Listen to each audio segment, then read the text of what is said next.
Ladies and gentlemen, welcome back to the channel. I'm your host Ethan Drew, and we've got a special guest with us for a co-reaction and analysis today. Jennifer, say hey. Hey! For those that don't know Jen, she is a fantastic voice. She knows... What am I doing? For those that don't know Jen, she is a voice teacher, and she is heavily involved in theater. No, are you? Are you? Theater? Yes, I am. Okay, theater. Anyway, she is involved in theater, is a music teacher, and if you don't know her, she has a channel here on YouTube as well, where she breaks down music and reacts to it just like I do. Now, we're going to be doing the co-reaction today, and the way this is going to work, it's going to work as it usually does on my channel, where I listen to the song all the way through, there'll be a brief pause, and we'll move into a reaction and breakdown section. That first section is going to be a listen to all the way through without stopping, no pausing, etc. That gives you time to listen to it without stopping. We may comment on it, but we will not be pausing. Now, we are going to be reacting to and breaking down Jeff Castellucci's version of 16 Tons, and I'm a bit late on the 8 ball for this one. I've heard it already, but Jennifer here has not, so this will be a special treat today.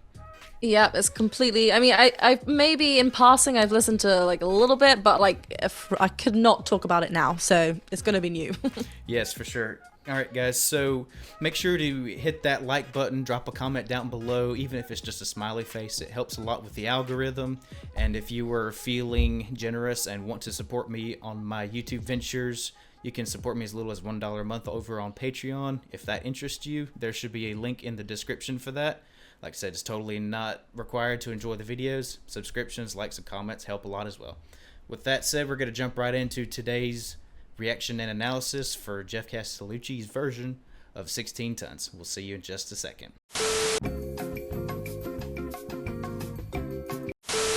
Alright folks, so we have arrived at the first time reaction portion of the video. Like I said, there will be no stopping or pausing here. Either myself or Jen will most likely comment, but we will not be stopping to comment on this at this point. Alright, with that said, we're going to jump right in. Jen, you ready? I am so ready. Let's go. Alright, cool. Some people say a man is made out of mud. A poor man's made out of muscle and blood. A muscle and blood and a skin and bones. You've got a mind that's weak and a back that's strong. You load of 16 tons, and what do you get? Another day older and a deeper in debt. Saying, Peter, don't you call me, cause I can't go. I owe my soul to the company store. Say, Peter, don't you call me, cause I can't go. Say, Peter, don't you call me, to the company store. Don't you call me, cause I can't go. I owe my soul to the company store. Come on.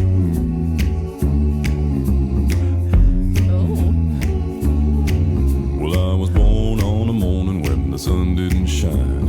I picked up my shovel and I walked to the mine. I loaded 16 tons of number 9 coal, and the strong boss said, well, bless my soul. You load 16 tons, and what do you get?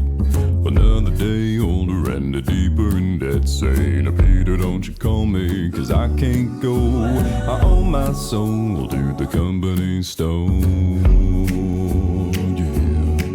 Yeah, I was born one morning in the drizzle So rain. swing-like. Fighting trouble have been my middle name. I was raised in the canebrake by an old mama like an old white. Told a woman make me walk the line. Yeah, 16 tons, and what do you get? Another day older and deeper in debt. Saying, Peter, don't you call me, cause I can't go.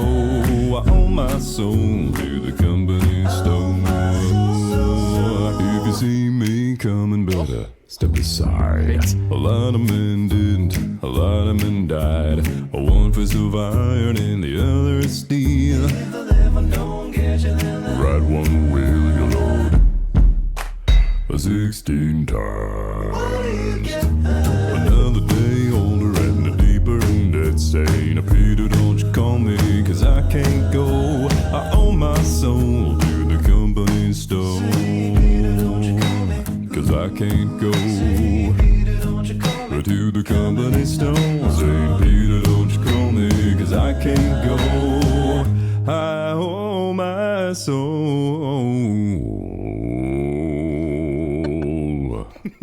to the company store. 'Cause I can't go.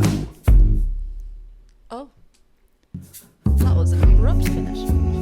And we have completed the first portion of the video. Oh, that's so much fun. Does it not feel like you just want to bop your head? Well, I mean, that was me the entire time. I was bopping along, so absolutely, that is exactly what I'm feeling.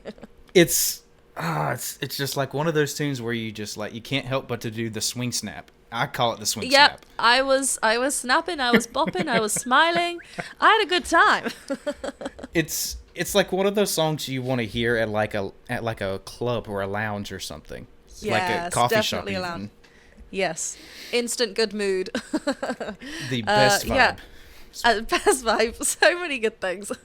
We got a lot to talk about here, folks. So we're going to be migrating over to the breakdown and analysis portion of the video here in just a second. But that is the first portion of the video done. So if you are here for the analysis and to gain a better appreciation of the music, feel free to stick around. We will see you in just a minute. All right, folks, so we have arrived at the breakdown and analysis portion of the video where we do our best to break down what's happening in the music and show you the intricate details that make the music what it is. And Jen will probably have some things to say that I might not catch, and I might have some things that she probably didn't catch. So it's a really cool thing to be able to do a co-reaction. So. Yes, that is the joy of working with someone who is equally as excited about the voice as I am. There's so much to talk 100%. 100%.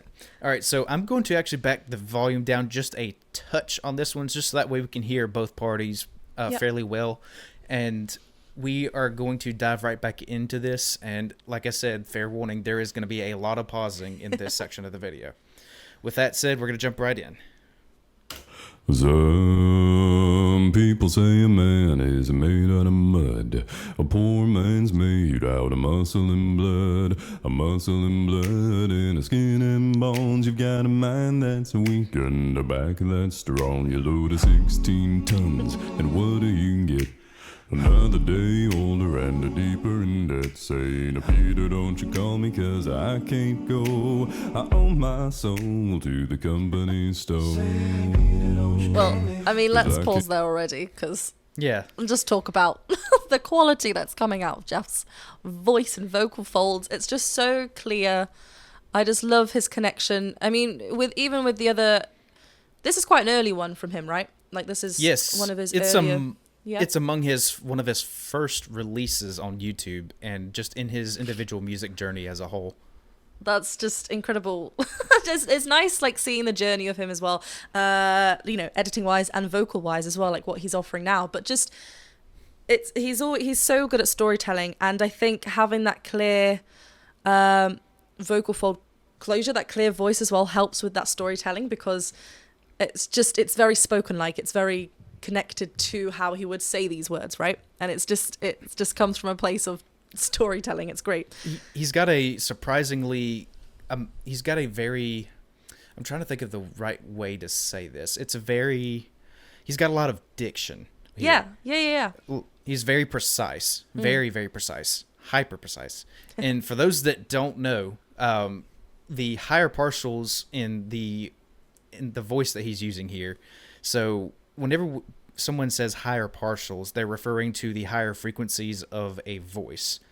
Jen may be able to explain this a little bit better, but if you have a lot of higher partials whenever you're a bass singer, it's typically more evident that you're a bass singer if you have higher partials present in your notes, because you can tell how thick the sound is and how well-rounded it is because it has those higher partials included. Yeah. So listen to, like, it's going to sound almost pop-like or crackle-like whenever you hear him singing like this. And it's just another way, like I said, to reinforce that he's a true bass singer. Nice. So listen for these almost crackle sounds. Don't you call me, 'cause I can't go. I owe my soul to the company store. So in that range of his that he is singing in, it's low. It's the low third octave, high second octave, and it's totally easy for him. Does it every single day. Let me change this image because it might mess somebody's vision up. Very blurry. Yes. All right. I'm going to punch the play button. We'll keep on moving forward. Yep. Cause I can't go to the company store. Don't you call Just quickly, me 'cause those I can't. just pause there, just real quick. Those oohs that we get suddenly, they're so major. They're like a major field that's coming up from this whole. It just seems like it feels like so lifted and different to where he is wanted to go lead vocal wise. Those just sudden oohs that pop up. It's really nice. It's just you don't expect it to go there, and it's just very subtle. It's really lovely. They're wonderful too because they're on the offbeats from what he's Yes. singing. Oh, that's again another highlight. Yeah. Cause I can't go singing. Not here. to the company store. Don't you call me cause I can't go. Yeah. Oh my Ooh, ooh. Hyper creative choice there. Yeah. soul to the company store. Come on. Here comes the lounge feel. Yep. Get the clicks ready. Well, I was born on a morning when the sun didn't shine. So the key we're in here, this is F sharp minor, I believe. Gotcha. And that key sucks. I was about to say the same thing, but I was like, I don't know how you feel about F sharp minor. I was like, ugh. That was my first instinct. So let me tell you guys, for those that don't know, let us give you some insight on as to why this key sucks. This key has a lot of augmented and changed notes from compared to other keys. And what I mean by that is that most songs are in a key signature. And what that key signature does, it basically dictates what notes are to be sung or played. And it's a key signature is quite literally just a way to define the notes that are in the song because they go together. They sound good, etc. Now, I'm not sure if I'm explaining that well enough. Jen, maybe you can chime in here a little bit. I mean, yeah, I think you did. It's tricky to simplify it, really. It is. But yeah, no, I think you did a good job. It's just, yeah, it's one of those. But this is one of those tricky key signatures that has a lot of notes changed in it. So it's not like it sounds bad or it's not like it's supposed to be that way. But the thing is, like, it's so different. It's a pretty rare key, honestly. You don't hear it that much. I mean, maybe because he's obviously singing in this key. It's like, there's some instruments that pop up later on, but it might feel different to if you were playing it. If you like, but because he's singing it, like you said, the key itself is a key. It sounds great. It's fine. It's more like when you're playing around with it. It's a combination of notes that are dictated by the key signature that makes it suck because they're not what you're used to in a lot of other keys. It's different. So that's a big rant on the key signature that we're in. So we're in F sharp minor. Lovely. And I picked up my shovel and I walked to the mine. so he actually scooped up from a F sharpened chest there. It may have had a little bit of vocal fry in there, but that was already pretty low as is. on the I was gonna try walk to the line. The sun didn't shine. Yes. I picked up my shovel and I walked to the mine. I looked. I don't know. I don't think that actually has much fry in it. If it does, it has very little. Yeah, I mean, I think it's he's got quite a gravelly sound there anyway. Which is quite similar to the sound of vocal fry. But yeah, I think you're right. I think there's not too much vocal fry in there. At the end of the day, too, for those also that don't know, here's some insight into bass singing. So if a bass singer wants to get his lowest notes and his best quality low notes, he's going to record in the morning, and he's also likely going to record the morning after he has induced light trauma to his throat or has drank a significant amount of alcohol the night before as well. Good old alcohol. Those two are very good ways to squeeze an extra note or two or squeeze a little bit of extra resonance out of your voice the day after. But they have to do that the moment they roll out of bed. Yeah, I mean, that's, very helpful for bass singers. But I think in just singing in general, like whenever I need to sing my lowest note if I'm recording or something, if there's low notes throughout the song, I will tend to do those low notes first, like when I first wake up, before I do any other part of the song, because that's when your vocal folds have had less contact, because obviously you've been resting, so they're at their thickest point of the day, and then they start being used throughout the day, and they start thinning out naturally, like wear and tear almost, but they're not tearing, don't worry. Right. But definitely for bass singers for sure. Yep. So I mean, this F sharp it's low, obviously, but I mean, Jeff has done it before.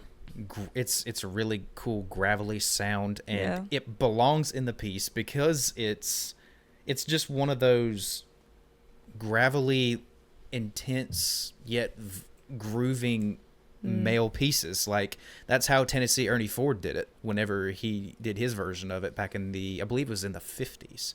Wow. And it matches the vibe of the other arrangements and the original as well. Yeah. You ready? Yep. Loaded 16 tons of number 9 coal, and the strong boss said, well, bless my soul. You load 16 tons, and what do you get? Another day older and a deeper in debt, saying, Peter, don't you call me, 'cause a passing mention should be made to the variation in percussion in this arrangement. Yes, I was just about to say, like, the plucking of the strings is going with his head movements as well. It's nice to, like, listen to and watch at the same time. He's, Jeff is known for basically any arrangement he has. Most of them tend to have his traditional snap. But he doesn't do it the entire song. It's very tasteful. Like, he's got a lot of variation in the percussion, and that's not something that you want to have that stale through the entire song, or it makes the song stale.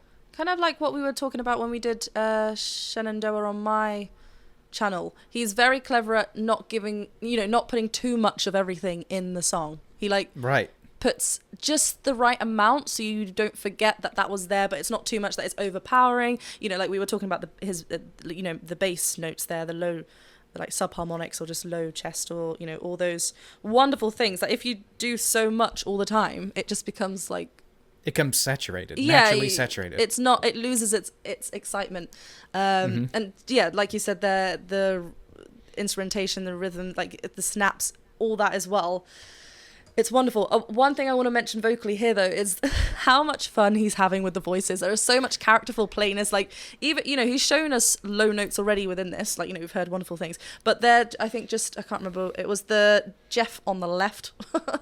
I think maybe so. He had, like, that low kind of character playfulness line. Yes. But there was also a lot of, like, kind of, like, like kind of cry, kind of like it almost Eeyore like, because it was deep like that, but then it had that kind of cry within his voice as well. So he's combining lots of different things, lots of different sounds and shapes, and inside of his mouth to create this. And it's just a lot, so free and so fun as he does this. It's so lovely and fun to see.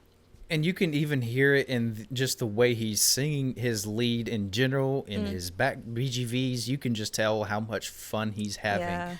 Just even in the professional recording of it. You can just hear the voice inflections. The man is having a lot of fun with this. Yeah, even if there was no video, you'd be like, God, he's having fun. Guaranteed. I can't go, I owe my soul to the company store. Yeah. I was born one morning in the drizzling rain. Fighting in trouble have been my middle name. I was raised in the canebrake by an old mama like I told a woman. Wait, before we hit this low note, there was a nice harmony build-up in the BGVs. Yeah, lovely. Drizzling rain, fighting in trouble have been my middle name. I was raised in the canebrake by an old mama like I told a woman make me walk the line. Yeah, see. That A flat G sharp 1 is just so monstrously thick. I love it. I love it. I love it. We always love Jeff's low notes. That was probably the thickest A flat G sharp I've ever heard him sing, but that's specifically to the A flat G sharp one. Now he's recorded thicker notes, but albeit lower or higher. But for this specific note, that G sharp is probably the thickest I've ever heard him sing it. That's so impressive and just so relaxed. There's like, you know, he's never kind of reaching for these notes. They're just there.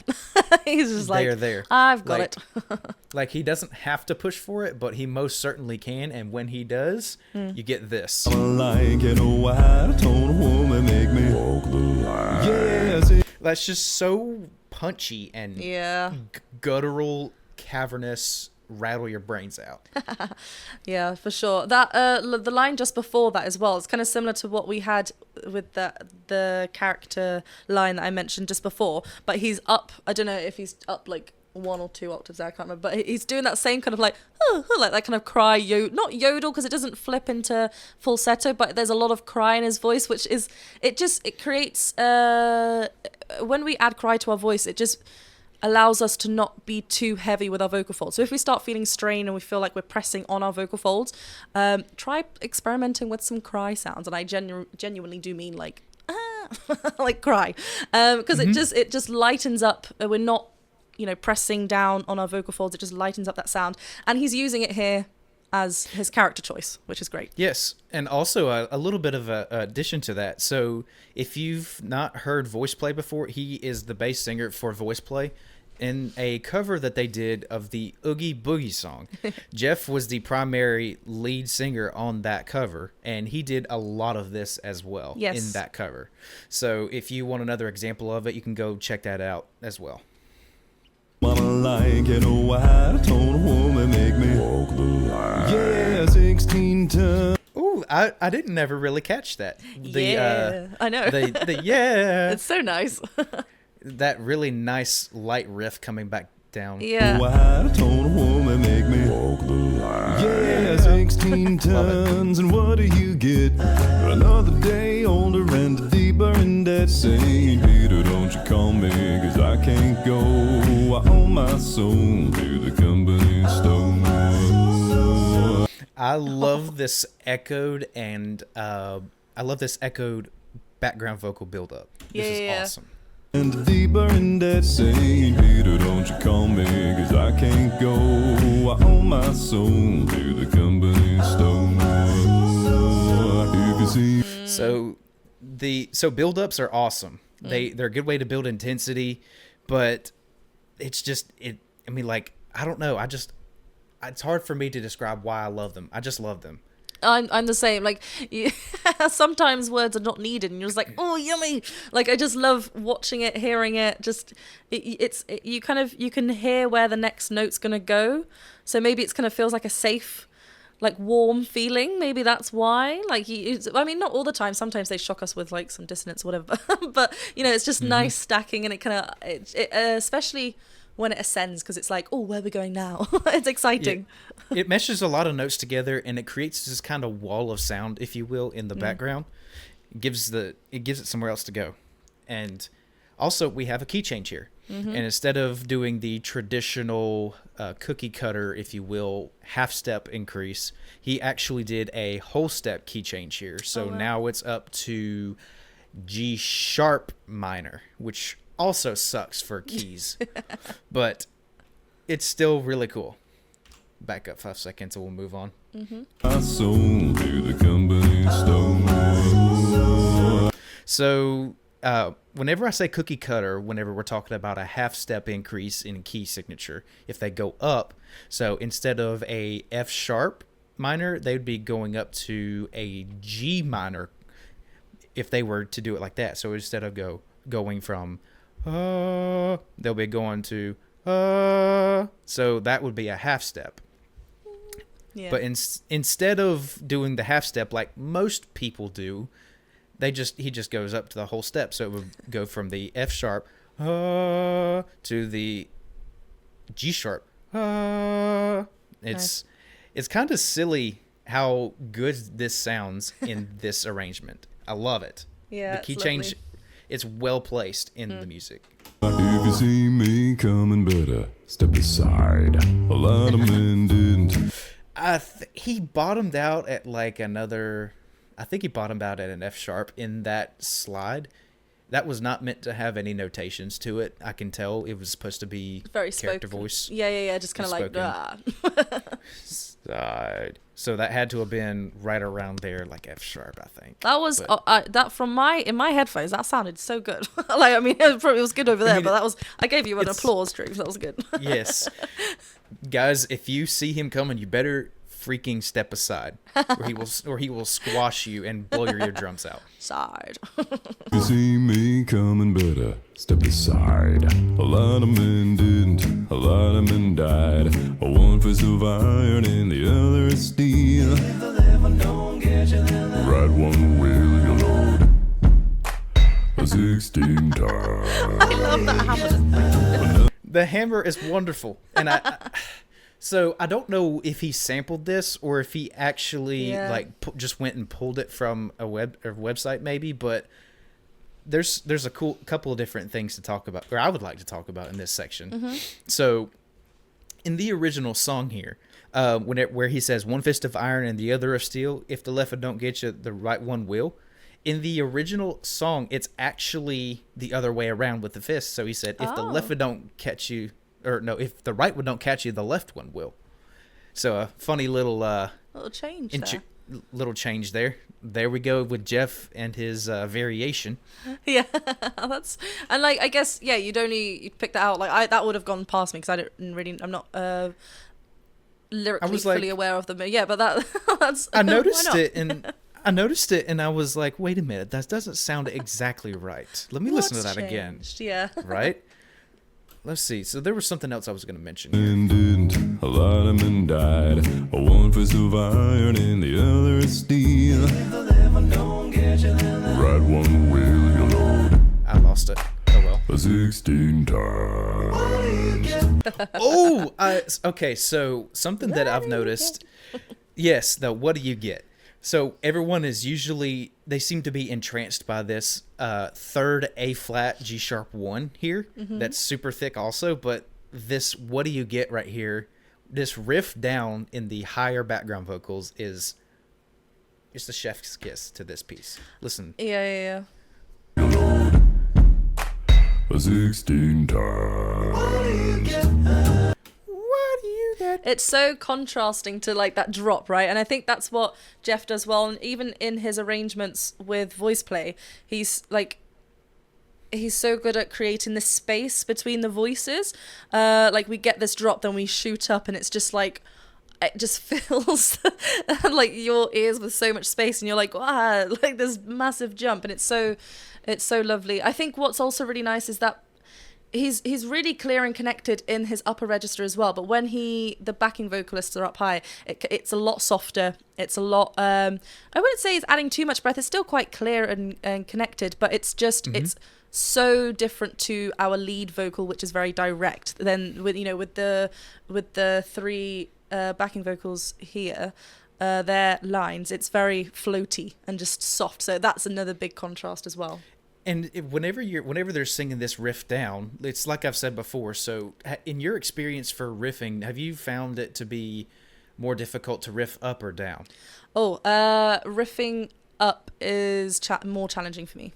That's also a trend that I've noticed. So riffing down is easier than riffing up, at least in both of our experiences. But the cool thing is that whenever he's riffing down here, riffing is usually a little bit more rigid.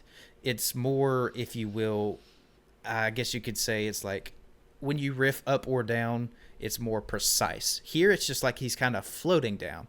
What do you get? It's almost, it's more legato connected in the riff, but I don't know why, but it sounds great. Like I can't quite put my finger on it, but it's great. I love it. It's just so gentle. I think, like you said, it just kind of falls down. It just it's so, because we're like going, whoa, the low note, and then da da da. It's like a little rainfall just behind. I love it. Perfect way to describe it. Another day older and a deeper in that saying, Peter, don't you call me, 'cause I can't go. I owe my soul to the company store, 'cause I can't go. So we actually go to halftime here in the percussion. Yeah. So for those that don't know, halftime is basically cutting the time signature in half. So if you're going like this, for instance, so you're actually dividing that in half. So you're snapping at half speed. So essentially that means you're snapping twice as slow. So it'd be, and it's still within roughly the same time signature. It feels the same, but it feels slower at the same time, if that makes any sense at all. It may sound confusing, but take what you just heard and then slow the beat itself down without actually slowing the rest of the song down, and this is what you get. Don't you call me, 'cause I can't go. I owe my soul to the company store. 'Cause I can't go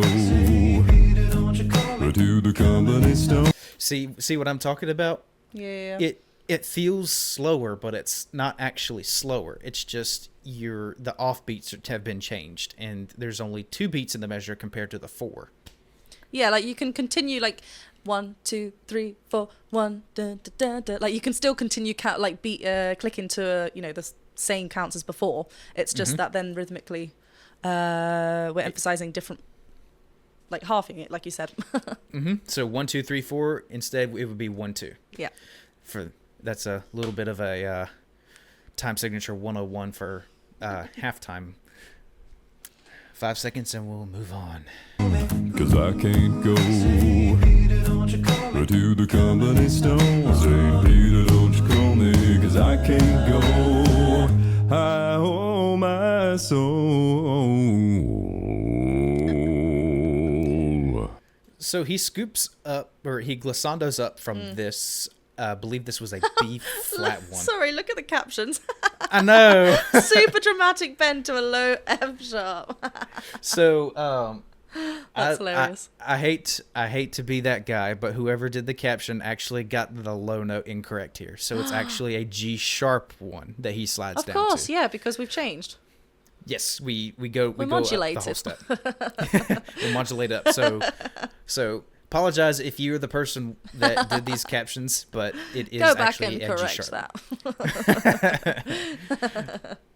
My soul. And the vibrato that he puts on that E flat 2 right there is just further proof that he is a true bass singer, because if you have that note but you can't vibrato it just as naturally as he does, it doesn't mean that you're not a bass singer. It just means it just further reinforces that he truly is a bass singer. Well, Because I mean, yeah, the having that vibrato, that natural vibrato, just means that everything is where it needs to be. So Exactly if things right. were feeling tense and not like just something, we're forcing something to happen, then the vibrato, we'd have to force that to happen as well. It wouldn't be as free as, like, it just wouldn't really. It just not very nice. So the fact that he's able to let that ring through and shine and spin, his vocal folds are where they need to be and they feel comfortable there. So true bass. it's true. It shows. If you hear the vibrato and where he's singing, and he sings in that range most of the time, that's probably his natural range. Yeah. So that's kind of a general rule of thumb across the board for most singers. To the company store. 'Cause I can't go. Dumb. I love that abrupt stop. Like it's so. I feel like I'm so used to. I mean, it shocked me when we first listened to it before, because it was so used to kind of like the finish that he just did before, which is kind of holding it out, right, and then kind of slowly, and then doof, done. It's quite nice. So fun fact. So have you noticed those the ones that the voice play's been doing in a lot of their covers lately? Oh, okay. No, well, maybe I have, but I wouldn't be able to. It's some sort of electronic sound. I still can't quite figure it out, but I know that VoicePlay has utilized it in. They did it in Dream On. I believe they did it in. They might have done it in My Mother Told Me. They did it in Dragonborn Comes and a couple of others. And it's odd. I don't know what you would call it, but listen. 'Cause I can't go. They do the video shake and then it's like yeah. it's like a reverberating kick. Yeah. Oh, so effective. Yes. There is also one last thing that I was going to talk about here. Let me see if I can jog my memory. Oh, to the company store, 'cause I can't go. The last two oo vowels, those are usually overshadowed by the G sharp here. Right, of course. Folks, this was great. Again, amazing. 10 out of 10. Give it 11 out of 10 just for Jeff. Jen, thank you so much for joining us today on my channel, breaking this down. Oh, it's been wonderful. Thank you so much for having me. Guys, if you have not watched the collaboration that we did on her channel, breaking down Jeff's version of Shenandoah, that is a must watch. You need to go check that out. It was a lot of fun. So much fun. Jen, thank you for having me on that video on your channel. It was a blessing. And Jen, thanks again for coming today. She is a true phenomenon when it comes to the voice and her knowledge, and we appreciate her coming on. Guys, again, if you are enjoying the content, make sure you drop a like, drop a comment, even if it's smiley face, it helps the algorithm.